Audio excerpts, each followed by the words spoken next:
So you have to ask yourself the following question.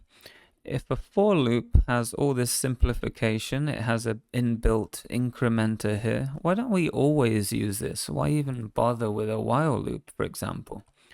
Well, generally, for loops are used when we know how many times the loop will iterate.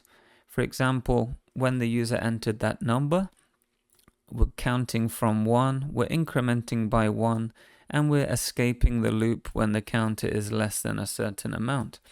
So this section here will output numbers between 1 and 10. So every time it loops, it increments by 1, and when it's finally not less or equal to 10 anymore, it's going to escape. However, with a while loop, we can do that, but while loops are better when we don't know the number of iterations beforehand. So for example, am I hungry?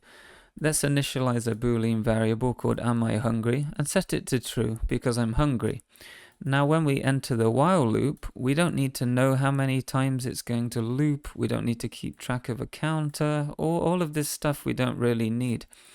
So the only condition we have here, for example, is am I hungry? Well, yes, true. So okay, it's true.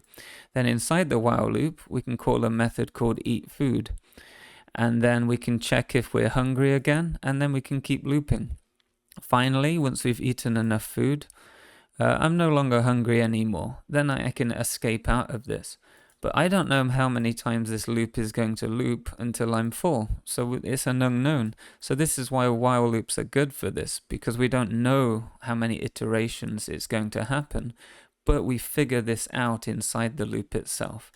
So this is why while loops are good when the number of iterations is unknown, and this is why for loops are good when we actually know the number of iterations. We can simplify this a lot easier with a for loop.